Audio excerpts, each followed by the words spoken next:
bom dia, irmã Marinalda, bom dia, irmã Silvia, Sumira aí com a gente, o irmão Raimundinho também, já posso ver que está aqui conosco, outros mais, e que bom nós estamos aqui hoje cedo para mais essa aula, para mais esse tempo aqui de EBD online, não é? É muito bom se reunir aqui, ter essa oportunidade de estudar, olhar para a Bíblia, aprender junto, né?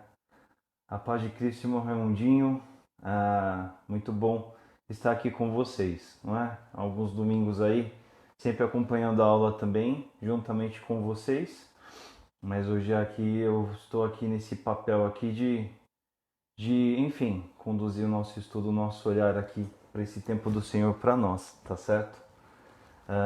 Quero orar com você antes de tudo, não é? Não estamos na igreja como nós gostaríamos de estar já com a nossa EBD de volta, mas não deixa de ser em nenhum momento um tempo do Senhor para nós, tá certo? Ore comigo. Pai, eu te agradeço por esse momento em que eu estou aqui com esses amados irmãos. Que bom que eu posso estar aqui para te servir. Que bom que esses irmãos estão aqui para, junto de mim, nós olharmos para a tua palavra, refletirmos juntos e absorvermos mais daquilo que o Senhor tem a nos acrescentar. Fale conosco, acrescente ao nosso coração que seja um tempo real de qualidade, ó Pai, de edificação do Teu Espírito, ó Pai, para as nossas vidas.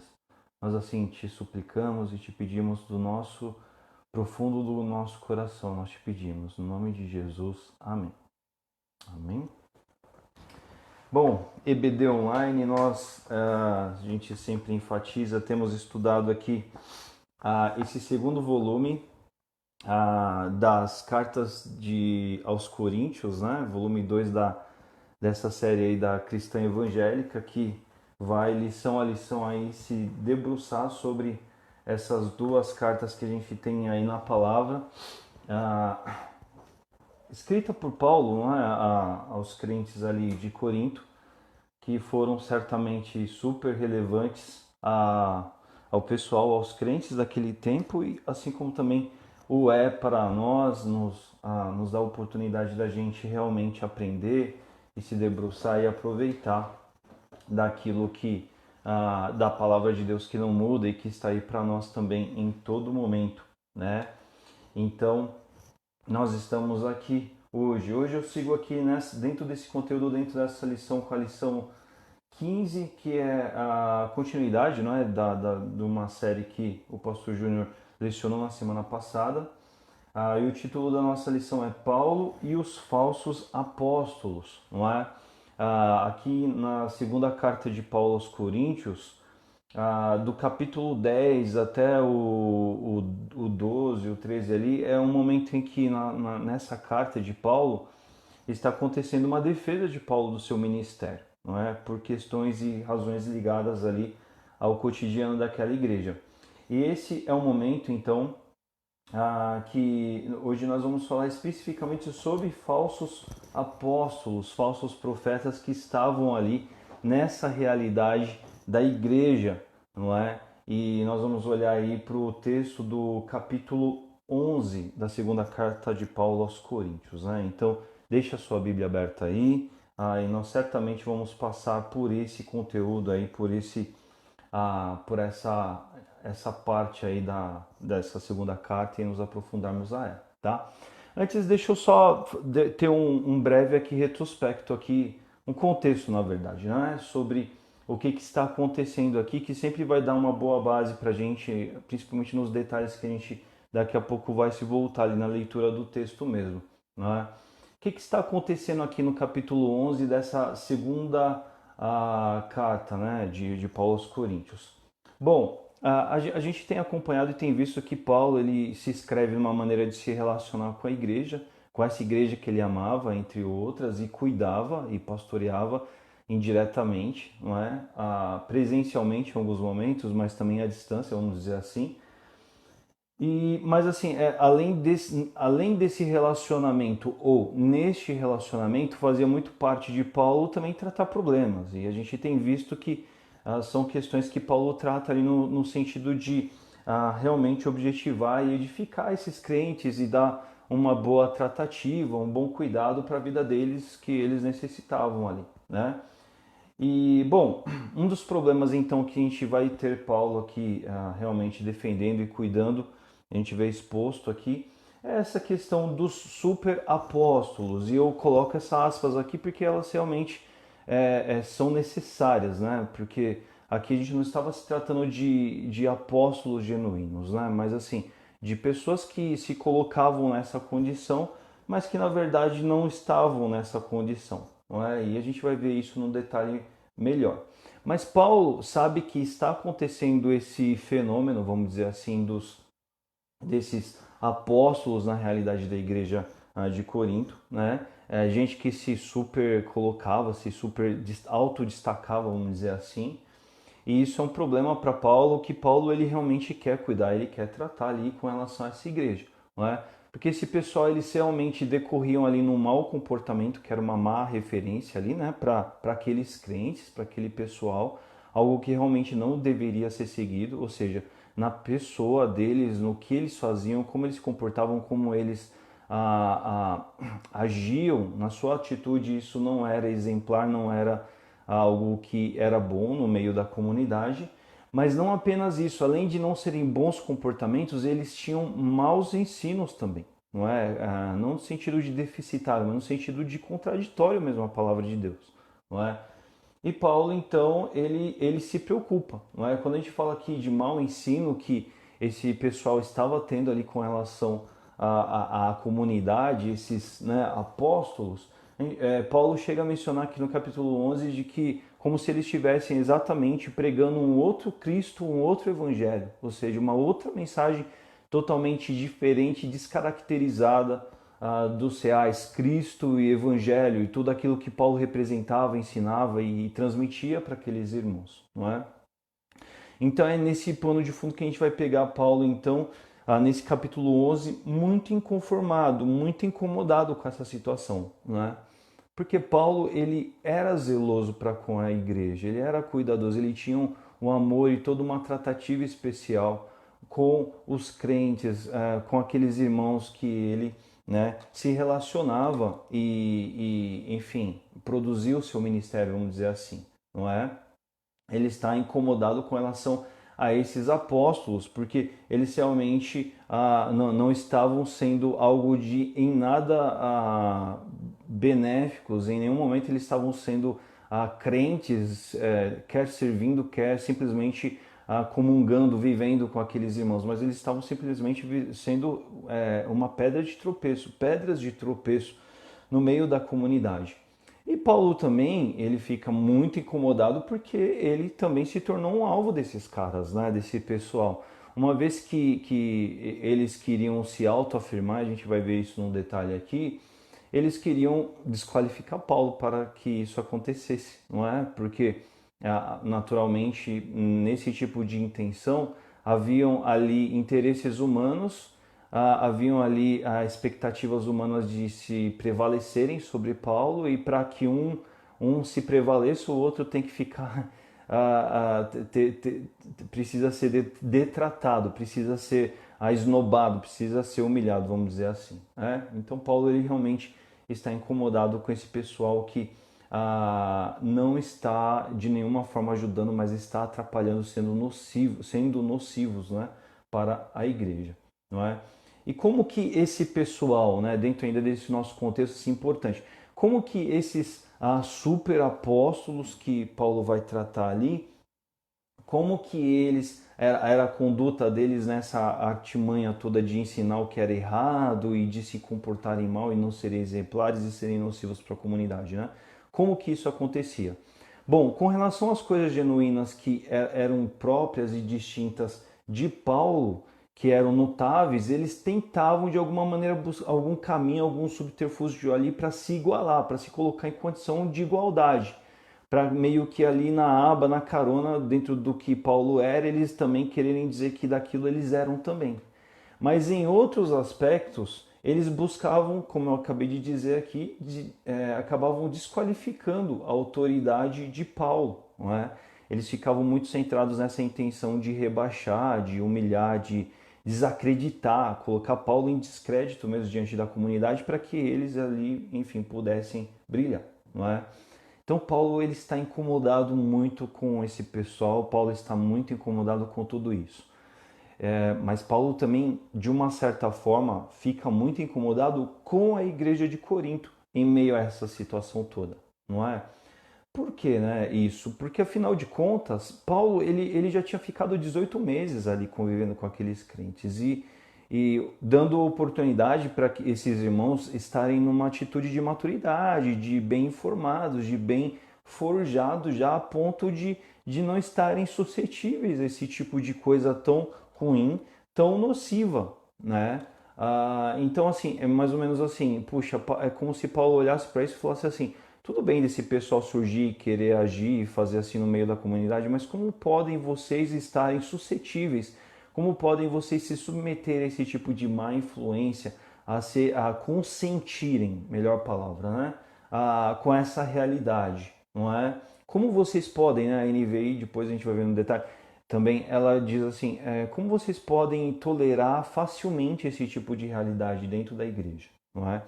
Então, assim, em meio a todos esses incômodos de Paulo, que ele surge em meio nesse capítulo 11 abordando essas questões, e ele vem numa autodefesa sua, né? Uma autodefesa que a gente já viu começar em vários aspectos com a aula do pastor Júnior na semana passada e até que continuará aí numa próxima em outra linha na semana que vem, quando vai entrar na questão ali do espinho na carne, não é? Mas, enfim, nesse nosso capítulo de hoje, Paulo ele vai meio que tratar e desenvolver essa questão das credenciais de um apóstolo de Jesus Cristo, né? Para que isso de alguma forma valide, homologue, vamos dizer assim, a figura do real apóstolo de Jesus Cristo e quem não é, na verdade, quem não é um apóstolo ou é um apóstolo daquele jeito, né?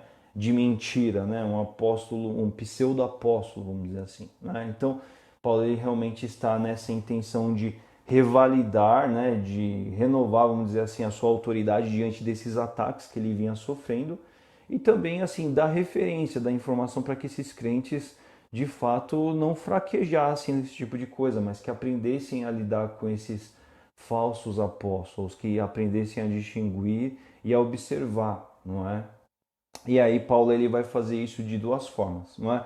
A gente vai ver que nesse capítulo 11, Paulo ali é escrito, mas é como se ele estivesse discursando, não é? Tem toda uma abordagem retórica ali, que era muito comum naquele tempo romano ali, né? Era uma arte, era algo pelo qual as pessoas, os mestres se dedicavam à arte de como falar, de como se pronunciarem, para atraírem a atenção, para ganharem ali realmente ouvido das pessoas que estavam com eles ali, não é? Então a gente vai ver muito essa tratativa e Paulo em muitas coisas a gente vai ler, a gente vai precisar ter essa noção de que Paulo ele está sendo irônico, né? Ele está usando um artifício ali da retórica que é a sátira, meio que para ironizar isso mesmo, porque Paulo está ironizando tanto no sentido de apontar as questões que esses caras levantavam de uma forma injusta, errada, incoerente, como também ironizando em algumas vezes até com os próprios irmãos daquela igreja que eram leitores ali, naturalmente, né, desse conteúdo dessa carta, querendo dizer assim, olha o tipo de coisa que vocês estão consentindo, estão recebendo, adotando, permitindo, né, na realidade aí da igreja, não é? Então é nesse pé que a gente vai ver Paulo então abordando suas credenciais numa linha de tratar assim de uma forma muitas vezes irônica, provocativa, não é? No sentido de aguçar, de dar uma chacoalhada nesses crentes aqui. E em outro momento também a gente vai ver que Paulo ele sai até do comum, daquilo que seria o típico comportamento dele de servo de Deus, de ministro do Senhor, no que cabe, como se portar, como dizer, mas visando alcançar aqueles irmãos, não é? Então a gente vai ver isso muito bem na medida que a gente avançar aí na nossa cobertura aí, tá bom? Bom dia aí aos que entraram aí para a aula adiante aí, né, ao longo da minha fala. Eu vou aqui agora vir aos versículos aqui que a gente vai cobrir e na sequência você tendo alguma coisa, terminando aqui o recorte aqui, eu volto aqui ao chat aqui para a gente tratar de alguma forma aí, tá? Seu comentário, a sua participação. Escreva, fica à vontade. Eu meio que sempre faço assim, né? Cubro por blocos, dou uma olhada aqui, porque afinal de contas, né, para não me perder na minha linha aqui, na minha sequência aqui, tá certo? Mas então eu vou ler no capítulo 11 aqui, eu vou ler comentando os versículos aqui que fazem parte desse nosso olhar de hoje. Acompanhe aí, quer lendo, quer me ouvindo aqui. Eu lerei aqui e vou tratar dos detalhes aqui que a gente tem nesse capítulo. Dentro desse contexto todo que eu acabei aí de ponderar aí contigo, tá bem? Mas vamos lá, 2 Coríntios, então, capítulo 11, a partir do primeiro versículo, ele diz assim, né? Paulo dizendo para aqueles crentes: espero que vocês, irmãos, não é, suportem um pouco mais de minha insensatez. Por favor, continuem a ser pacientes comigo, pois o cuidado que tenho com vocês vem do próprio Deus. Aqui, que Paulo, é curioso esse jeito de Paulo falar, né? Ele fala assim: olha, suportem um pouco mais essa minha insensatez, né? Sejam pacientes comigo. Aqui a ideia de Paulo não é que ele tem uma autoimagem dele, que ele seja um insensato, que ele seja um louco, um sem noção, né? Vamos dizer assim, do nosso tempo, né? Um palavreado do nosso tempo. Não é isso, mas Paulo já começa aqui dando uma provocada, né? A gente precisa lembrar que aqui, esse capítulo 11 aqui é uma continuidade de outros conteúdos ali, de outras escritas que Paulo já vem ali desde o 10, que o pastor Júnior cobriu na semana passada. Então, assim, o que acontece? Esses, né, aspas de novo, super apóstolos, eles queriam crescer, ganhar espaço desqualificando Paulo. E nesse desqualificar de Paulo, eles começaram até a retratar e abordar a figura de Paulo no meio da comunidade como um insensato, como alguém fraco, né? Em muitas versões é trazido dessa forma, né? Como alguém que não merecesse crédito. Paulo não estava lá presencialmente para refutar, para dialogar diante da comunidade com eles, né, e com a comunidade. E aí eles tratavam nesse pé, dizendo isso a respeito de Paulo, né? E essa era a onda da informação que esses caras, que esses apóstolos, né, estavam ali, como eles vinham tratando a figura de Paulo ali no meio da comunidade. Então é como se Paulo dissesse assim: olha, já que eu sou o insensato da situação, mas tenho só um pouquinho mais de paciência com esse insensato, que eu tenho aqui coisas aqui, eu quero conversar um pouco com vocês, tipo, só me escutem um pouco. Se esses caras estão dizendo que eu sou um fraco, insensato, e vocês estão até acreditando nisso, né, pessoal? Ok, mas assim, me escuta um pouco no que eu tenho a dizer aqui com vocês, não é? Por favor, continuem a ser pacientes comigo, pois o cuidado que eu tenho com vocês vem do próprio Deus.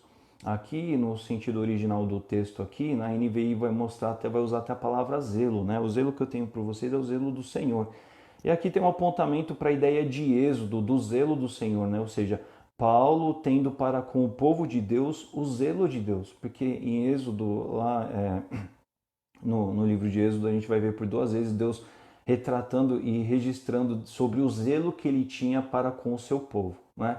Então a ideia de Paulo é mais ou menos assim como Deus é zeloso por vocês, eu em nome de Deus também o sou. Então assim, por favor me escutem, porque eu não quero perder a oportunidade de falar com vocês, de vir aqui alguns assuntos do que está sendo dito sobre mim, né? Eu quero realmente tratar e abordar isso com vocês, né? Aí ele continua a partir do 2b aqui, né? Eu os prometi como noiva para a um único marido, Cristo.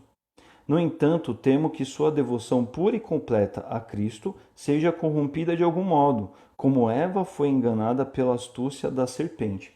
Aqui é uma forma muito carinhosa que a gente vê Paulo se dirigindo, porque Paulo está se postulando aqui, se colocando como se fosse o pai da igreja, né? Ele se sente responsável, porque é exatamente eu os prometi como noiva. É o pai que promete, é o pai que encaminha a noiva para o noivo, para o marido, né? Durante aí a experiência do casamento, né? Do se casar, né? Do evento.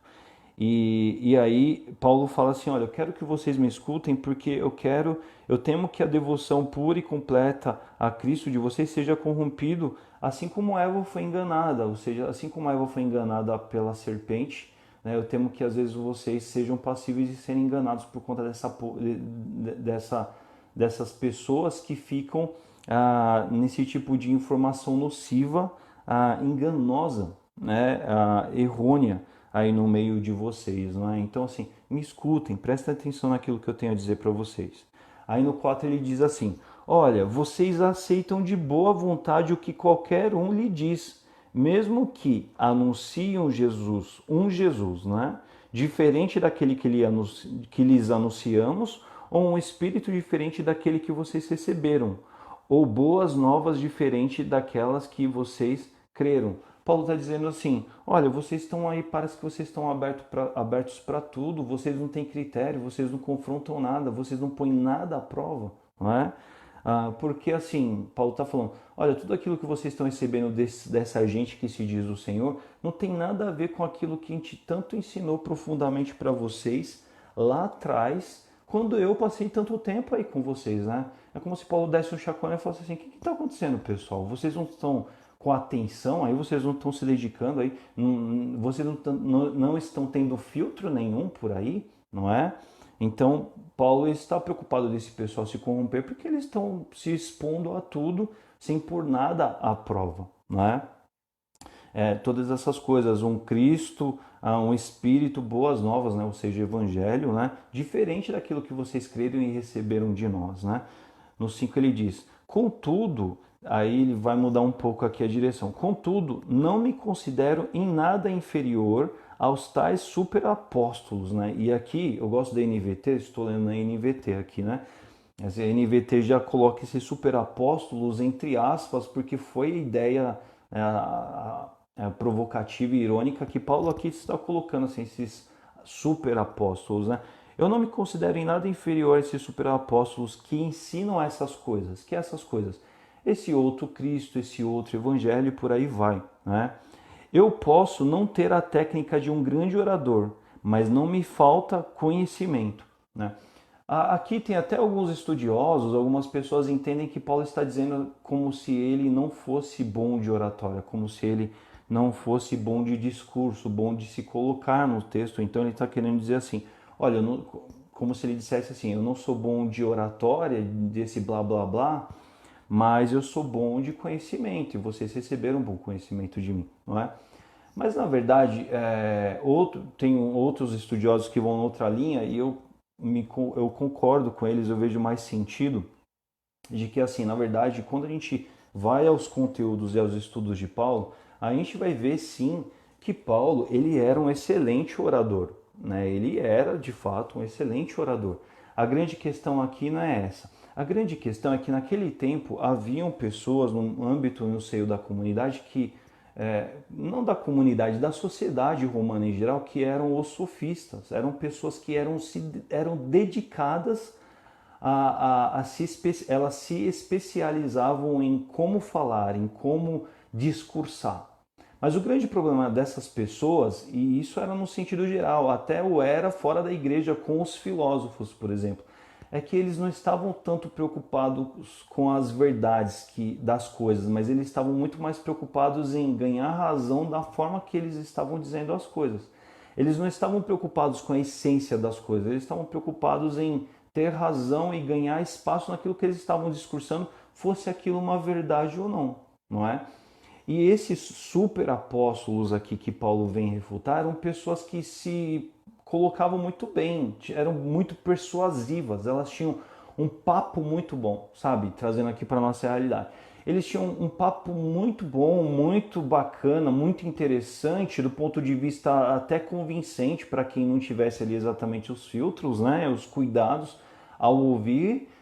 E nesse pé eles estavam ganhando o pessoal ali, porque o pessoal estava meio que só ouvindo, meio que dando ouvido pronto, inocente para ouvir esses caras e não estavam pondo tudo aquilo à prova. E Paulo vai numa linha muito filosófica, porque já os filósofos daquele tempo, eles diziam que mais importante era a verdade real das coisas, né? Os filósofos eles se importavam com a realidade, com o que era verdade mesmo das coisas, não com o blá blá blá, com o engodo, né? com a retórica, com o discurso, simplesmente para se prevalecer. Então, quando Paulo diz: posso não ter a técnica de um grande orador, mas não me falta conhecimento, ele está querendo dizer assim, olha, eu não posso ser um sofista, um profissional da oratória, da fala, de ter a fala mais encantadora do mundo, né? Mas não me falta conhecimento, né? E aí ele diz, deixamos isso bem claro a vocês de todas as formas possíveis quando eu estive aí com vocês, nos 18 meses, 1 ano e meio que eu passei com vocês, não é? Então ele já estabelecendo algumas coisas aqui de diferenciação entre ele e esse pessoal aqui. No 7 ele diz assim, será que eu fiz mal quando me humilhei e os honrei, anunciando-lhes as boas novas de Deus sem esperar nada em troca? Para servir vocês sem lhes ser pesado, tomei contribuições de outras igrejas que eram mais pobres que vocês. E quando estive com vocês e não tinha o suficiente para me sustentar, não fui um peso para ninguém, pois os irmãos que vieram da Macedônia trouxeram tudo o que eu precisava. Nunca fui um peso para vocês e nunca o serei. Por que Paulo está dizendo isso aqui na verdade? Não é? Paulo está sendo. Tudo, a gente tem que pensar assim: tudo o que Paulo está escrevendo e discursando aqui é uma resposta e uma abordagem àquilo que andava circulando lá no burburinho, lá no tititi desse pessoal que estava querendo desqualificar Paulo. Então eles estavam utilizando essa questão de Paulo ter estado entre os coríntios e não ter tido ganhos para isso, para desqualificar Paulo. Eu vou explicar um pouco melhor isso aqui. O que acontecia? Esses grandes oradores, essas pessoas que pronunciavam esses discursos de uma forma bela, erudita e tudo mais, eram pessoas que cobravam para dar esses discursos, falar publicamente e tudo mais, não é? E Paulo, quando Paulo esteve lá em Corinto, Paulo ele não ficou sendo apoiado e auxiliado por aqueles irmãos, mas ele fazia suas tendas lá, não é? Atos vai nos mostrar isso, até que ele se juntou a Paulo e Priscila e eles tinham as atividades dele, então Paulo fazia um regime ali, ele trabalhava um pouco ali no dia a dia, mas depois ele ia lá ensinar os irmãos, não é? Isso a custo zero, ele não cobrava os irmãos. E esse pessoal, querendo desqualificar Paulo, estava dizendo assim, vocês vão mesmo dar atenção para esse Paulo aí? Ele é digno dessa atenção, desse valor, desse crédito que vocês dão para ele? Ele não estava nem aqui sendo honrado, aqui, ele nem recebia aqui nada da parte de vocês, não é? Aqui a gente tem que pensar que nesse contexto aqui,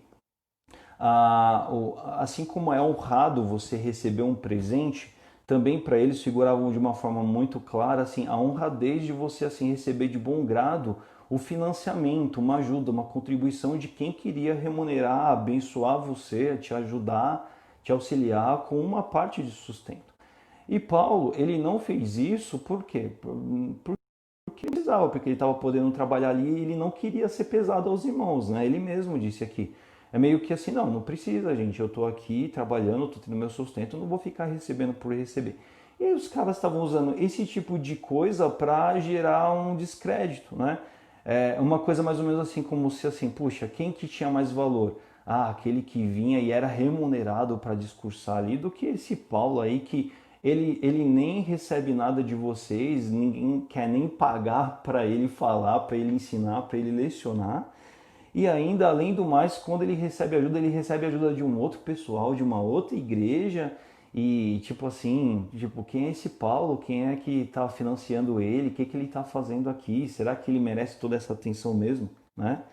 Então, Paulo ele vem a refutar tudo isso. Né? E é por isso que ele vem dizer assim, ele vem discursar nessa linha de dizer essas coisas. Nunca fui um peso para vocês e nunca o serei. Tão certo como a verdade de Cristo está em mim, ninguém em toda a Caia, né, onde Corinto ficava, jamais me impedirá de me orgulhar disso. Por quê? Porque eu não os amo? Deus sabe o quanto eu os amo. É curioso isso, né? Do nada Paulo está falando de um assunto e aí Paulo vem falar de amor. Por que Paulo vem falar de amor? Justamente por conta disso. É como se aqueles caras assim, eles estavam usando esse tipo de situação toda para dizer assim, se Paulo mesmo ele ama vocês, ele não queria nem ser sustentado, financiado, ajudado por vocês quando ele estava aqui. Será que ele se importa mesmo com vocês? Ou será que ele estava aqui só querendo ganhar um espaço, ganhar uma presença aqui, uma coisa muito mais voltada para ele?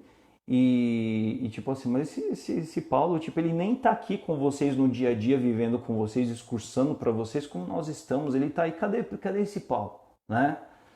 Então, assim, é mais ou menos assim, gente. Quando você pega pessoas que querem realmente detratar alguma outra, isso no sentido ruim, claro, estou dizendo, ela vai procurar motivos para desqualificar a outra, sejam esses motivos legítimos ou não.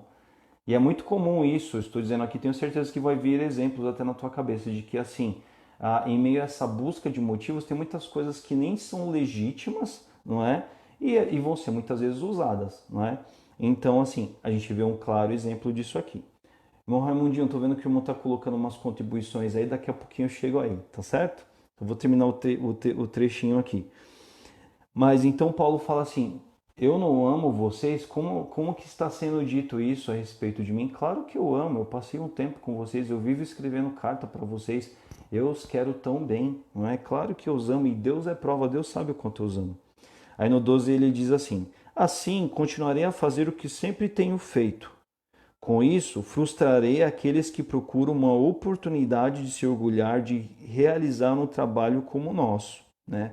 Que ele não diz assim, eu vou continuar fazendo o que eu estou fazendo, eu estou com a minha consciência limpa e a boa marca do meu trabalho vai prevalecer e eu vou frustrar com isso esse blá blá blá mentiroso, falacioso que tem sido estabelecido aí a respeito de mim e de todo o meu ministério e tudo mais. 13, né? No 13 ele diz assim: esses indivíduos, eles são falsos apóstolos, obreiros enganosos. Algumas versões vai dizer obreiros fraudulentos, não é? Disfarçados de apóstolos de Cristo. Mas não me surpreendo. Até mesmo Satanás se disfarça de anjo de luz. Portanto, não é de admirar que seus servos também finjam ser servos da justiça. No fim, receberão o castigo que suas obras merecem, não é? Então aqui é um momento mais incisivo que a respeito dessas pessoas Paulo vem dizer, olha, eles são obreiros, né? Obreiros de Satanás, porque eles agem tal como Satanás, né? Satanás que finge ser um anjo de luz, eles fingem ser apóstolos de Cristo, mas eles são falsos apóstolos, não é? E ele não se surpreende deles se postularem de uma forma tão destacada, buscarem ter um. Porque eles não eram somente apóstolos, né? Eles estavam se condicionando como mais que apóstolos, super apóstolos, superiores aos outros apóstolos, superiores ao apóstolo Paulo, né? Então a gente vê esses caras realmente buscando ter muita oportunidade, muito blá blá blá para desqualificar Paulo. E Paulo fala assim: olha, gente, mas isso para mim não é surpresa, porque isso é típico de quem a ele serve, né? Que realmente buscam isso. Mas eles são falsos. E por que eles são falsos? A gente vai ver aqui na sequência agora Paulo dando exatamente as credenciais do real apóstolo de Jesus Cristo, né? Então aí ele continua assim, dizendo: volta a dizer, não pensem que sou insensato. Mas, se o fizerem, aceitem-me como insensato, para que eu também me orgulhe um pouco. Né? Não expresso esse meu orgulho como algo que vem do Senhor, mas como um insensato faria. Uma vez que os outros se orgulham de suas realizações humanas, eu farei o mesmo. O que Paulo está querendo dizer aqui? Paulo está entrando numa zona daquilo que eu comentei lá na nossa introdução, né? Que assim, olha, não pensem que eu sou insensato, mas se vocês acharem que eu sou um fraco, então me aceitem como insensato, né? Para que eu também me orgulhe um pouco. Não expresso esse meu orgulho como algo que vem do Senhor, mas como um insensato faria. Paulo está querendo dizer assim, olha, eu vou agora falar um pouco como um insensato falaria aqui. Né? Paulo está com essa introdução querendo dizer assim, eu nem deveria fazer dessa forma, porque isso não cabe ao servo do Senhor. Mas já que vocês estão me considerando um insensato, um fraco, já que essa é a linguagem, a maneira que vocês estão dando atenção, já que essa é o tipo de conversa que vocês estão dando ouvidos, então eu vou contar sobre a verdade dos fatos, sobre a verdade das coisas, no mesmo tipo de linguagem para que isso fique bem cristalino para vocês, para que vocês possam distinguir claramente Quem é quem? Quem é um real apóstolo e quem é um falso apóstolo? Já que eles têm buscado essa forma humana de se promoverem, de dizerem quem eles são, que eles são reais, que eles amam de verdade, que eles servem a Cristo, que eles são apóstolos de Cristo, já que eles estão nessa atuada, eu vou aqui de uma forma, em algumas versões da NVI vai tratar dessa forma, eu vou não sob a forma que o consentimento, a autoridade, né, a forma que Deus até gostaria que eu fizesse isso, mas eu vou agir como orgulhoso aqui. Né? Por que eu vou agir como orgulhoso? Porque Paulo ele estava se tornando orgulhoso, porque ele era orgulhoso? Não, porque na verdade Paulo, ele estava querendo, de fato, chacoalhar aqueles irmãos. E puxa assim, Paulo ficou 1 ano e meio sob um bom comportamento, um bom ensino, ensinando aqueles irmãos. Depois de algum tempo, eles estavam suscetíveis a essa onda dessa má influência. Paulo falou assim, olha, eles estão dando ouvido a esse tipo de má informação nessa linguagem, eu vou usar a mesma linguagem para mostrar para eles o que é realidade. Eu vou abrir esse parêntese aqui. É como se Paulo dissesse assim, gente, me dá uma licencinha aqui, porque eu vou falar de um jeito que eu não estou acostumado a falar. Mas eu vou usar, nem seria apropriado eu usar esse meio orgulhoso de dizer a respeito de mim mesmo. Mas eu vou dizer dessa forma porque o meu intento é poupar vocês, é cuidar de vocês e por isso que eu vou tratar aqui, tá? Deixa eu ler aqui um pouquinho aqui os comentários aqui nesse pé que a gente tem aqui, antes da gente prosseguir aqui com as credenciais que Paulo aborda, né? Mão Raimundinho diz assim aqui pra gente: devemos ter o cuidado com os falsos mestres, assim como o diabo usou a palavra para enganar a Eva. Os falsos usam a palavra para confundir os santos. E é verdade, realmente, não é? Isso aconteceu no tempo de Paulo, isso acontece no nosso tempo. O diabo, Satanás, ele nunca vai vir com palavras claras, cristalinas, no sentido da destruição que ele quer promover, mas ele vai vir com palavras que vão ludibriar, que vão enganar, que vão florear a coisa no sentido que ela não é. Tal como aconteceu com Eva, tal como esses falsos ministros de Deus também fazem, não é? A própria palavra nos mostra que devemos nos espelhar na Bíblia se o ensinamento está sendo exposto, se o ensinamento que está sendo exposto são os verdadeiros. E é verdade, né? Bem colocado, irmão Raimundinho. Os coríntios deveriam fazer o que os crentes de Bereia faziam e que Atos nos mostra muito bem, não é? Os crentes de Bereia estavam lá pondo a prova diante das escrituras até o que Paulo falava. E assim o deve ser. Essa deve ser a atitude natural do cristão, né? Ele ter esse filtro da palavra, já que o Espírito habita em nós e nós somos conduzidos por ele dentro da verdade que é a palavra de Deus, né? Isso estava faltando aos coríntios ali, né? Devemos nos atentar nas palavras de Cristo se o que estão sendo ensinado está de acordo com as palavras de Cristo, correto? Nessa linha, né? O que eu estou postando parece até que não está de acordo com o capítulo, mas é o que os enganadores fazem para enganar seus ouvintes. Com certeza, irmão Raimundinho. A gente vai chegar daqui a pouquinho aí na parte de aplicação, mas assim, esse tipo de situação que a gente está lendo aqui em nada descaracteriza e muda daquilo que a gente tem visto no nosso dia, né? Mas de volta aqui, então assim, Paulo ele fala assim, gente, me dá uma licencinha, eu vou falar de um jeito que eu não estou acostumado a falar e nem seria o jeito apropriado de falar, mas eu quero alcançar vocês, então eu vou no mesmo tipo de linguagem que vocês estão sendo suscetíveis por esses caras, eu vou abordar com vocês para a gente chegar lá juntos, porque me importa ser zeloso por vocês e cuidar de vocês, né? Uma vez que os outros, 18, tá? Uma vez que os outros se orgulham de suas realizações humanas, eu vou fazer o mesmo. Também vou me orgulhar das minhas realizações humanas, muito embora eu não devesse como cristão, né? Afinal, vocês se consideram sábios, mas suportam de boa vontade os insensatos. Paulo está dizendo assim, eu vou ter que fazer assim, né, gente? Afinal de contas, vocês se consideram sábios, mas vocês suportam até essa gente aí, esses loucos, esses insensatos, né? Vocês aceitam que os outros os escravizem, devorem seus bens, se aproveitem de vocês, os menosprezem e lhe batam no rosto. Paulo está dizendo aqui de atitudes que faziam parte desses caras. Porque assim, gente, a gente nem tem aqui a boa informação, assim, a informação completa do que chegou até Paulo, mas assim, a gente já entende claramente o perfil desses caras aqui. Eles eram caras totalmente orgulhosos, muito prepotentes e pessoas que buscavam se afirmar o tempo todo, né? Então Paulo diz assim, olha, até me surpreende porque esses caras eles escravizam vocês, devoram seus bens, por quê? Porque eles cobravam sério, cobravam pesado, como sofistas, como pessoas da oratória, eles estavam lá e tipo assim, olha, nós amamos vocês, estamos aqui, precisamos ser remunerados e muito bem remunerados, devoram seus bens, não é uma questão só de sustento, né? Ou seja, é uma coisa de expressão, eles eram um peso. Lá atrás a gente vê o Paulo dizendo, eu nunca fui um peso para vocês. Quando Paulo está dizendo isso, Paulo já queria provocar um contraste do que aqueles caras de fato eram para eles, para esses crentes aqui, não é? Eles se aproveitam de vocês, os menosprezam e batem no rosto de vocês. Assim como um cuspir na face, bater no rosto era o maior sinal de desonra, não é? E Paulo está querendo dizer assim, olha, a gente esteve com vocês, a gente se esforça para não ser pesado a vocês, e aí esses caras vêm dizer que a gente não honra, que a gente não ama vocês, que eu não amo vocês, aí esses caras que esbofeteiam vocês na face, que pisam em vocês, que são pesados a vocês, esses caras são os que amam vocês, né? Paulo já está falando assim, olha o perfil de gente que vocês estão acolhendo aí em nome de tudo isso aí, né? Ele está dizendo.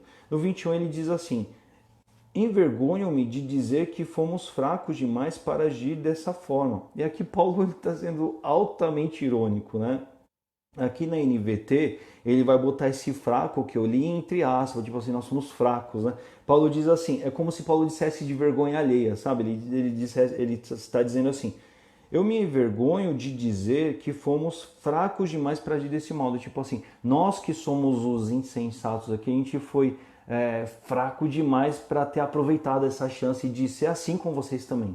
De pisar em vocês, de não honrar vocês, de cobrar dinheiro de vocês, de ser pesado a vocês e vocês ainda ficarem, receber a gente também, porque é isso que vocês querem? Vocês estão gostando disso? É mais ou menos aquele conceito que tem aí no populacho. Mas sabe a ideia da questão que o pessoal comenta da mulher do malandro, né? Que tipo assim, puxa, ela apanha, ela é pisada, ela não é valorizada o tempo todo tipo, ela não faz nada para mudar aquela da situação, ela não se impõe, ela não corre atrás, né? Mas nesse sentido que Paulo está dizendo assim, tipo, puxa, esse pessoal faz tudo isso que não mostra nenhuma honradez com relação a vocês e vocês estão recebendo esse pessoal aí no meio de vocês, não é? Continuação do 21, né, parte B. Em qualquer coisa que eles se atrevam a orgulhar, humanamente dizendo, né? Agora é a hora que Paulo vai começar assim, eles estão humanamente se arrogando aí do que eles fazem e tudo mais, não é? Então Paulo agora ele vai começar a estabelecer um parâmetro aqui com relação a ele próprio, para validar o seu ministério, validar o real apostolado e desqualificar o que não é um apóstolo de verdade, não é? Em qualquer coisa que eles se atrevem a se orgulhar, não é? Mais uma vez, eu estou dizendo como insensato, Paulo está dizendo assim, ó, e notem, né? Lembrem-se que eu estou agindo aqui como insensato. Eu também vou me atrever agora a falar humanamente aqui do que eu estou fazendo. Eu vou contar uma vantagem sobre mim também, já que isso é importante para vocês.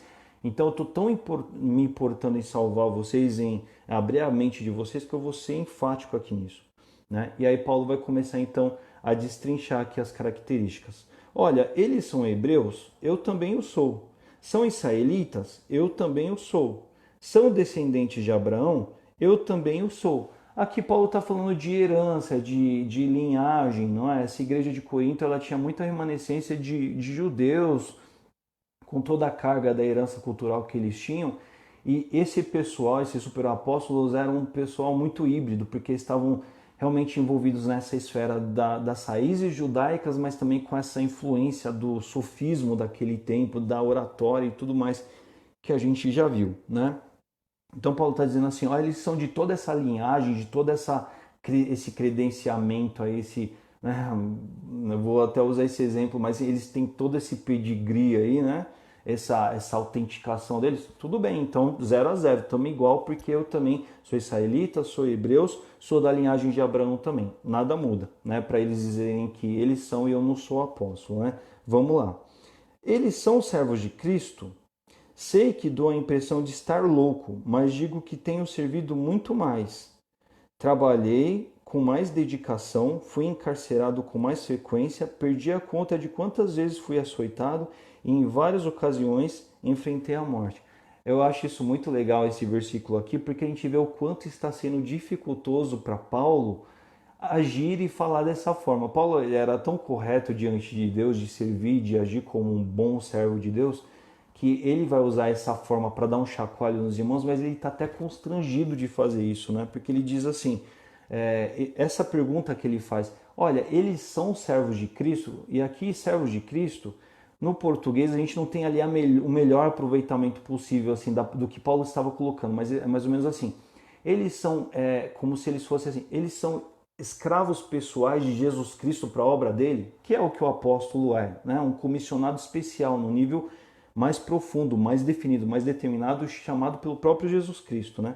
Então Paulo está dizendo assim, eles são escravos pessoais de Jesus Cristo, servos de Jesus Cristo, e aí é a hora que Paulo fala, olha, eu devo estar louco, né? Tipo, que difícil para mim até agir dessa forma, mas eu vou ter que fazer isso. Olha, eu sou muito mais, né? Eu sou muito mais, porque eu trabalhei com mais dedicação, fui encarcerado com mais frequência, perdi a conta de quantas vezes fui açoitado e em várias ocasiões enfrentei a morte. Estão dizendo que é servo de Jesus Cristo, servos pessoais de Jesus Cristo, eu muito mais, olha aquilo que eu já vivi, né? Paulo dizendo. Aí ele vai dizer, 5 vezes recebi dos líderes judeus os 39 açoites. Aqui Paulo está dizendo sobre a quarentena, que eram açoites que haviam no âmbito do judaísmo para pessoas que estavam com desvio, né? E Paulo, por pregar o que era correto, ele era perseguido pelos judeus, a raízes que não queriam largar da tradição. Atos vai mostrar para a gente isso o tempo todo, o livro de Atos, né? Então, querendo dizer assim, olha, eles estão alegando algum sofrimento pelo evangelho, eu já fui surrado pra caramba por conta de servir ao Senhor, né? Já recebi 5 séries dessa, tipo, uma série de 39 açoites era para derrubar a pessoa mesmo, né? E Paulo já tinha passado por isso 5 vezes, não é? Aí Paulo vai dizendo, no 25, 3 vezes eu fui golpeado com varas, não é? Paulo ele poderia até negar-se a ter passado por isso. Por quê? Porque se ele renunciasse à configuração dele, à raiz dele judaica, ele escapava dessas surras de varas, por exemplo. Só que Paulo jamais faria isso porque ele não abriria mão de estar em contato com as suas raízes, com o seu povo, para ensinar como povo dele e ter essa liberdade desse trânsito. Isso exemplifica e mostra o amor que Paulo não abria mão justamente para alcançar o seu próprio povo, né? Eu fui apedrejado uma vez, né? Por que apedrejado? Quem que era apedrejado no judaísmo? Era quem não respeitava o sábado ou quem pronunciasse uma falsa profecia, um falso ensinamento. Então, é claro que diante das coisas que Paulo estava discursando e ensinando nas sinagogas, houveram judeus que falaram, isso aí é uma mentira e vamos mandar a pedra para cima de Paulo. Eles não mataram Paulo a pedradas, como a lei até ditava, porque naquele tempo o Império Romano não permitia isso. Então eles poderiam até apedrejar, expulsar a pedradas a pessoa ali da sinagoga ou até da cidade, como Atos vai mostrar que isso aconteceu algumas vezes por Paulo ali, com Paulo, mas assim, não foi morto, mas enfim, foi muito maltratado, né? Sofrendo desse tipo de coisa. 3 vezes sofri naufrágio. Naufrágio é uma coisa caótica, né? Mas hoje, quando a gente pensa em naufrágio, a gente ainda tem aquele contexto assim, que existe o bote salva-vidas, existe o colete salva-vidas. No tempo de Paulo era a navegação raiz, né? Você não tinha esse tipo de aparato nos barcos, né? E a viagem no mar, ela era muito temida, era o tipo de morte mais temido, porque os barcos não eram tão sofisticados como são hoje, obviamente, não eram nada, né? Puxa, você cair, afundar um navio, o risco de morte era gigantesco, né? E Paulo ele passou por 3 vezes esse episódio de sofrer naufrágio, ele diz aqui. Certa ocasião, passei uma noite e um dia inteiro no mar à deriva, né? Mostrando essa iminência do risco da morte, né? E ao mesmo tempo que Paulo está dizendo isso, ele está dizendo assim, olha, esse risco iminente da morte aconteceu e eu fui poupado por quê? Porque aquele que me chamou para o apostolado, ele tinha propósito na minha vida, ele estava lá cuidando de mim, mesmo sofrendo essas ondas terríveis de sofrer por amor a Cristo, eu estava sendo poupado porque eu sou um verdadeiro apóstolo, né? Não estou aí dentro da sinagoga, dentro da igreja, com um discurso fácil do que porque eu sofro, com um discurso bonito, romântico do que eu faço, de como eu sofro por amor de Cristo. Não, sofri, isso é real. Vocês nunca saberiam isso porque não me caberia dizer, mas eu estou tendo que dizer para vocês, né? Como se Paulo dissesse isso. Ah, realizei várias jornadas longas, viagens longas, né? E quando ele fala sobre viagens longas, de novo, viajar a pé naquele tempo, você tinha muito salteador nas montanhas, escondido, gente assaltante, né? Que estava ali esperando a oportunidade para roubar. Então, muitas vezes, até antes de viajar, sacerdotes ficavam orando ao longo da viagem para que nada de mal acontecesse, para que desse tudo certo, porque era um tempo muito dificultoso. A gente não tinha o aparato que nós temos hoje. Viajar no tempo de Paulo não era viajar que nem nós fazemos hoje, entramos no carro, entramos no ônibus, no avião, vamos lá, vamos e voltamos sem nenhum tipo de preocupação. Cada viagem era um clamor, uma intercessão crítico por conta de todo o risco que envolvia, né? Enfrentei perigos de meu próprio povo, bem como dos gentios. Enfrentei perigos em cidades, em desertos e no mar. E enfrentei perigos por causa de homens que se diziam irmãos, mas não eram, né? E aqui, dentro de um artifício também da retórica, Paulo enfatiza esses perigos de várias ordens que ele atravessou, querendo dizer assim: isso é sofrimento real que eu experimentei por servir ao Senhor, por amar a obra, por amar vocês, por amar a igreja como a igreja de vocês, que eu cuido, que eu pastoreio, que eu sou como um pai para elas, né? E isso é um sofrimento real, né? Tenho 27. Tenho trabalhado arduamente, horas a fios, e passei muitas noites sem dormir. Por quê, né? Porque Paulo ele estava em muitos contextos, às vezes até trabalhando naquilo que ele tinha que trabalhar para o seu próprio sustento, para não ser pesado aos irmãos, porque Paulo amava mesmo. Paulo não queria ser pesado aos irmãos e ele tentava assim, né, ter essa linha de cuidado, né? Mas também estava lá intercedendo pela viagem que ele ia fazer, perdia o sono, né? Aqui ele vai dizer: passei fome e senti sede, e muitas vezes fiquei em jejum, né? Em jejum, se importando, se consumindo pelas causas, né? Que ele recebia, né? Antes de escrever uma carta dessa que ele mandava para cuidar e pastorear uma igreja, imagine comigo você o quanto que Paulo ele realmente se dedicava a Deus no sentido de buscar sabedoria quanto ao que dizer e tudo mais, né? Tremi de frio por não ter roupa suficiente para me agasalhar. Então, assim, puxa, Paulo ia para regiões como a Ásia Menor, um lugar que era muito frio. E, puxa, diante de um contexto de poder ser assaltado na estrada, e Paulo era tão itinerante, ele nem tinha uma comitiva, uma carruagem, posses para ficar com todo um aparato, né, de se deslocar com todo o conforto de mudança, de residência. Vou passar um ano lá na Ásia, puxa, né? Então, assim, era alguém que vivia de uma forma muito despojada, mas vivia de uma forma despojada com causa, né? E ele não estava aqui. Veja só, ó, percebe a diferença. Talvez numa situação dessa, aqueles sofistas, aquele pessoal da oratória ia usar isso para falar assim: nossa, porque eu sofro demais, porque eu me acabo de sofrer, eu nem roupas tenho direito de tanto que eu amo a obra, de tanto que eu vou lá e tal. E Paulo, ele nunca diria isso dele mesmo, mas ele está tendo que dizer isso nesse pé aqui, e ele nem é tão romântico e de palavras de engodo e de, né, retórica, porque ele está sendo aqui, não, o que é e pronto, acabou. E ele está falando assim: eu sofro por causa do cristianismo, olha o que eu já passei. Passei, né? E Paulo não estava falando isso aqui buscando elementos que ele tenha vivido para impressionar o seu público, mas ele está usando isso aqui para dizer assim: olha, realmente vivia, aconteceu, né? 28. Além disso tudo, sobre mim pesa diariamente a preocupação com todas as igrejas, né? Que nem eu disse há pouco. Quem está fraco, que eu também não sinta fraqueza. Quem se deixa levar pelo caminho errado e que a indignação não me consuma. Que é exatamente o que está acontecendo aqui. Porque Paulo perdia a noite sem dormir, não é? Às vezes a gente tem algum problema corriqueiro do dia a dia, perde-se o sono, não é verdade? Paulo lá perdia as suas noites de sono porque ele sabia que a igreja lá de Corinto estava vivendo problemas seríssimos e como que eu vou falar com esse pessoal, o que que eu vou ter que fazer, como eu vou ter que explicar isso para eles, vou ter que usar um caminho novo porque o pessoal não está conseguindo entender, não é? A gente vê esse tipo de cuidado, né? 30. Portanto, se devo me orgulhar, prefiro que seja das coisas que mostram como sou fraco. Deus, o Pai de nosso Senhor Jesus, que é digno de louvor eterno, sabe que não estou mentindo.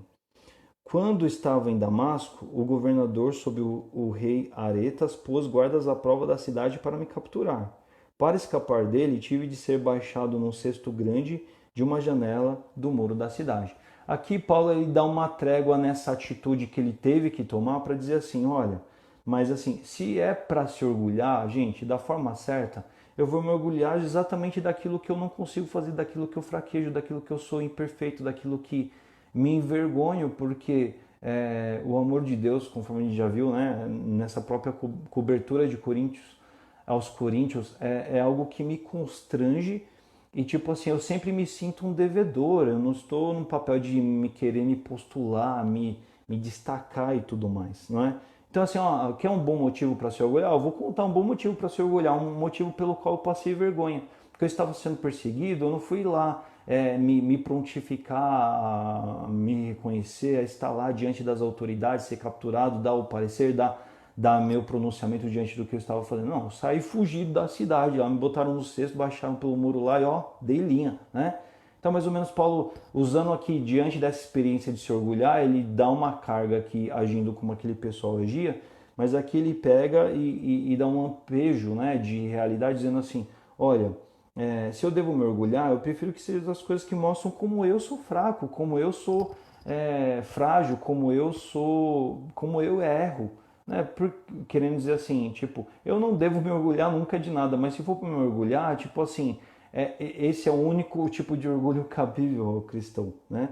Porque é o Deus, e aí ele diz, porque Deus, o Pai do nosso Senhor Jesus, que ele sim é digno de louvor eterno, ele sabe que eu não estou mentindo, que eu não mereço nada, eu não sou ninguém, eu preciso realmente viver, né, para o Senhor, com o Senhor, como ele goste, e tipo, o orgulho não cabe nessa experiência, mas se é para caber de alguma forma, ele tem que vir nessa forma de assim, de reconhecer do quanto eu sou carente de Deus, né? Do quanto mesmo servindo em todas essas surras, perseguições, perigos eminentes e tudo mais, mas quem é isso? Ah, então é o super apóstolo Paulo? Não, eu sou o cara que eu fui descido pela janela fugindo, ó, porque tinha gente querendo me pegar, né?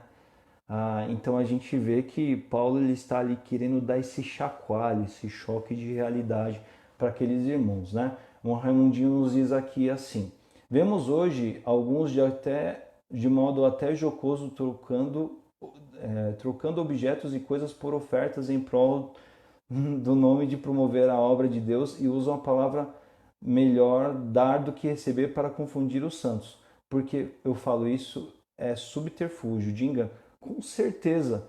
É engraçado, né? Eu vou aqui aplicar aqui as 5 assertivas aqui, né? Que eu tenho aqui do nosso para nós hoje. Mas exatamente isso, irmão Raimundinho, né? Ah, essa questão toda que a gente leu aqui no capítulo 11 é algo totalmente moderno, real e nos mesmos termos que a gente vê daquele tempo, né? Então, aplicações, gente, para a gente finalizar aqui a nossa aula aqui de hoje, 5 aplicações imediatas que eu não vou estender nelas, porque diante de tudo aquilo que a gente já observou, estudou do texto, a gente vai depreendê-las muito bem, conforme a provocação aqui, né? A boa base que nós temos recebido de ensinamento, nós temos aproveitado, né? Aqueles crentes de Corinto, eles tinham passado 1 ano e meio com Paulo ouvindo do mais puro e precioso conhecimento do Senhor, daquilo que Paulo tinha. E depois, pouco tempo depois, os caras já estavam tão suscetíveis a má conversa, a papo furado, né? Que era bonito, que era romântico, que era belo, mas, né, em nada construía a obra do reino ali, muito pelo contrário, descaracterizava, desonrava, pesava para eles, né? Será que muitas vezes a gente também não passa por isso, né? Na realidade da igreja a gente tem a oportunidade de aprender, de ouvir boas coisas o tempo todo, quer no nosso aspecto individual, pela leitura e estudo da palavra, quer pela IBD, quer pelas mensagens, quer por aquilo que a gente aproveita e como diz Giberé, a gente tem que pôr esse filtro da Bíblia e aprender e mergulhar.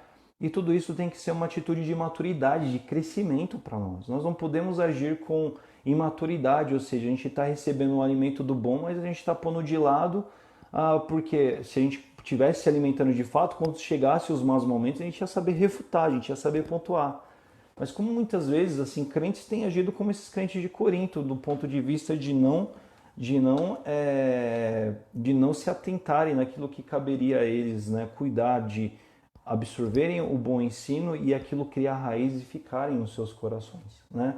Uma outra ideia aqui. Dentro dessa ideia, né, do que temos aproveitado, nós temos refutado prontamente o que é mal, ou como os coríntios, nós temos muito facilmente tolerado aquilo que não é de Deus, né? Nós precisamos, assim, ser pessoas do diálogo, nós precisamos ser pessoas da conversa franca e aberta com as pessoas, nós precisamos ser tolerantes, só que nós não devemos ser tolerantes com relação àquilo que não tem nada a ver com o reino de Deus, com a vontade de Deus, com os princípios do Senhor, não é? E esse é um problema muito do nosso tempo, porque assim as pessoas querem muitas vezes ficar bem na foto, não querem se indispor, e muitas vezes tantos níveis de tolerância são estipulados que não deveriam acontecer. Nós devemos ser firmes, nós devemos ser consistentes a respeito daquilo que nós cremos, a respeito daquilo que nós entendemos do Senhor, e nós não devemos negociar. Nós não devemos passar pano, nós não devemos fazer meia vista, vista grossa, deixar para lá, relevar. E muitas vezes o nosso tempo formata a nossa cabeça para tentar ir nessa direção, entendeu? E muitas vezes a gente fica coexistindo, a gente fica permitindo que tantas coisas errôneas permaneçam no nosso meio para simplesmente não causar problemas sabe, diferenciações, assim, situações entre questões e pessoas, e a gente deixa de cumprir o nosso papel como servos do Senhor, né? Então nós temos que ser distintos, claros, e não tolerar, né? Não tolerar aquilo que não tem nada a ver com Deus, nós temos que refutar. Isso não significa que a gente tem que ir para um comportamento belicoso, de ficar discutindo com pessoas, debatendo, trocando ofensas, não é disso que eu estou falando. Mas nós devemos ser assertivos, diretos, não é? Objetivados em defender a verdade das quais nós temos aprendido e recebido do Senhor para as nossas vidas e para a luz que nós devemos ser para o mundo também, né? Olha aqui, olha, não foi só nos tempos de Paulo que havia outros cristos ou outro evangelho ou super apóstolos, né? Dentro do que o irmão Raimundinho vinha comentando aí já antecipando, é verdade. Mas de igual forma, hoje nós também temos. E aí, nós somos vítimas desses engodos ou nós sabemos refutá-los, tanto para nós quanto para outros, né? Então tem tanta gente às vezes falando de Jesus, Jesus, Jesus para lá, Jesus para cá, mas é um Jesus que só visa assim, o Jesus que é amor, que é perdão, que ele é lindo, que ele é tudo, mas assim, na hora de eu aprender a ser manso e humilde de coração, de ser devoto a Deus, de ser discípulo de Jesus em todos os aspectos, na obediência ao Pai, esse Jesus não existe para mim. É um meio Jesus que eu estou comprometido, né? Não estou nem dizendo aqui do exemplo escrachado de dizer de Jesus o que ele não é. Isso é muito notório, muito claro para a gente, não preciso nem me estender aqui.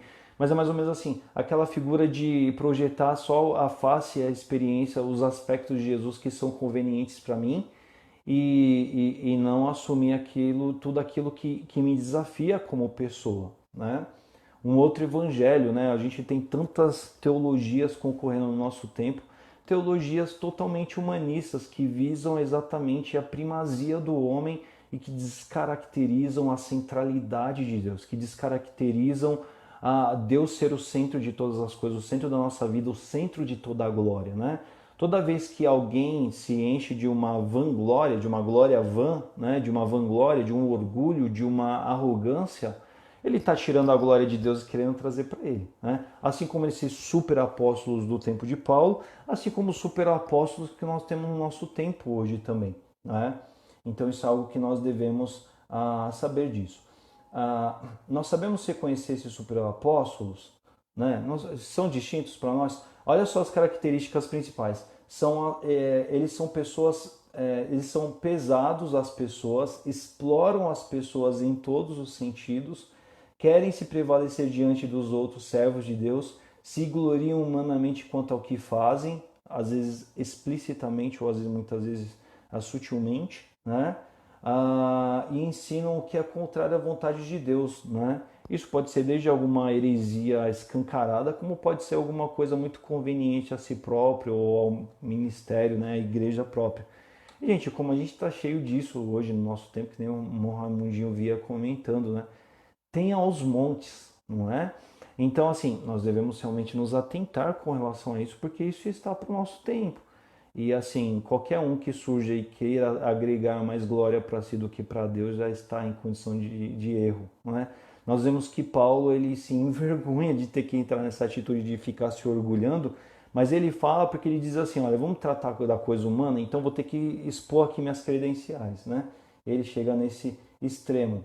E por fim, o último aqui, podem parecer servos da luz, mas como o tal anjo de luz, né, que é Satanás, esses caras muitas vezes pleiteiam servir a Deus, mas não servem a nada, eles servem a si próprios.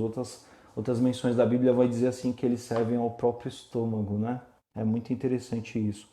Quero finalizar esse tempo nosso aqui, lendo aqui, né? A revista provoca aqui, características dos apóstolos de Jesus. Assim, é muito comum a gente ver já no nosso tempo gente aí se intitulando apóstolo, né? Peraí, o próprio fato de se nomear com uma titulação diferente já está querendo destacar, diferenciar de outros, assim, daquilo que de sair da esfera comum, né? Está querendo ficar em comum, extraordinário, especial, né? E a revista lista isso aqui eu acho bem interessante. Isso é um parâmetro para escancarar qualquer um que ainda tenha dúvida se a gente deve aceitar esse tipo de coisa ou não, né? Quem são os reais apóstolos de Jesus, né? Foram testemunhas pessoais da vida, morte e ressurreição de Jesus. Então eles estavam lá, eles conviveram com Jesus, eles foram bases do cristianismo, da igreja cristã, da igreja primitiva, né? Então, eles sim são apóstolos, eles conviveram com Jesus, eles estavam lá diante de toda a experiência de vida de Jesus. São apóstolos, né? Pessoas do nosso tempo que dizem que são apóstolos, estavam lá, viveram isso, né? Foram chamados diretamente por Jesus, né? Jesus pessoalmente os chamou. Inclusive, Paulo, depois na sua experiência, depois pessoalmente convocados por Jesus, né? O ministério apostólico foi especial para a fundação da igreja, né? Fundamentou, deu sequência, deu início à igreja. Tinham dons especiais para a realização de sinais e milagres destinados ao estabelecimento da igreja cristã. Foi um momento especial visitado por Deus para promover esse grande start, esse grande início da igreja primitiva, da igreja cristã. E por fim, os 12 apóstolos, todos de origem judaica, além do papel ligado à igreja, também tinham relação especial com o povo judeu. A gente vê uma distinção clara, porque tem tudo a ver com a continuidade histórica de Deus e do seu povo, né? E tem um último aspecto aqui que não está na revista, mas eu vou mencionar. Todos os apóstolos de Jesus Cristo sofreram por causa do evangelho no nível extremo e tiveram mortes degradantes, altamente sofríveis, não é? Eles estavam tão prontos pela obra, pela causa, que eles de fato, né, eles sofreram e depois, assim, estiveram prontos para entregar até o último instante das suas vidas no maior nível de sofrimento. Esses são os verdadeiros apóstolos de Jesus. O resto é balela, é puro ego inflado e nada mais, no menor nível possível. Daí para frente você só tem coisa ruim, que é produzindo o que não tem a ver com o reino de Deus, tá bom? Gente, obrigado por tudo. Aqui nós estamos encerrando aqui, né? Devemos ter em mente que o enganador fala e faz até para os seus próprios benefícios. Sim, testemunhar como cristão com humildade. A humildade é uma marca de Cristo e se eu sou discípulo de Jesus Cristo, a humildade tem que estar em mim, gente. A gente não pode vacilar nisso. O servo de Jesus ele tem que ser humilde, né? Não é uma humildade falseada, humildade de verdade, esvaziar-se de nós mesmos para que Cristo apareça e nós realmente diminuamos, né? E amém. Que Deus nos abençoe em todas essas coisas. Obrigado pela sua paciência. Passamos um pouquinho aí, mas foi um capítulo muito especial. Fiz questão de ir versículo a versículo porque é algo para a gente mergulhar e levar para a gente aí, para todas as vezes que a gente vê algum apóstolo por aí, quer se nomeando ou querem atitudes, a gente, né, enfim, tem uma boa referência bíblica na lembrança já desse assunto que Paulo tratou, né? Aproveite o seu domingo, às 11 agora a gente já está tendo agora a EBS aí para os surdos, né? Mas assim, às 11 agora a gente tem o ANSI, às 17 nós temos o culto lá do Jandi Kids. Para os que puderam reservar via aplicativo, vai haver o culto então presencial hoje à noite. Mas se você não conseguiu, faça lá o término da sua inscrição e reserve aí já para o próximo domingo, dia 11, para você poder aproveitar esse tempo especial de estar em igreja, de estar em comunidade, que é algo da mais profunda bênção e acalenta os nossos corações. Que bom você ter estado aqui, que bom a gente ter se dedicado à palavra de Deus nesse tempo, tá certo? Oro com você. Pai, obrigado por esse tempo e abençoe o nosso domingo. Queremos te servir, queremos aproveitar tudo que há do Senhor para nós e que isso seja agradável ao Senhor. E ajude a gente, ó Pai, a se vestir, a se revestir o tempo todo da humildade que nos cabe como servos teus, ó Pai, que nós nunca venhamos a agir como pessoas, ó Pai, que se enchem de si mesmas, ó Pai, em nome do Senhor, mas que a gente se esvazie para que a Tua glória venha, preencha o nosso ser e a gente mostre ao Senhor como o Senhor é lindo, como o Senhor é perfeito, como o Senhor é maravilhoso e como é especial o Teu Senhor na nossa vida. Por favor, nos ajude em tudo isso. Nós te agradecemos por todas essas coisas. No nome de Jesus, amém. Amém. Que Deus abençoe vocês. Muito bom ter estado aqui. Ama a IBD e que Deus abençoe aí o teu domingo aí em todos os momentos. Fique na paz, tá? Tchau, tchau. Nos encontramos no culto online à noite.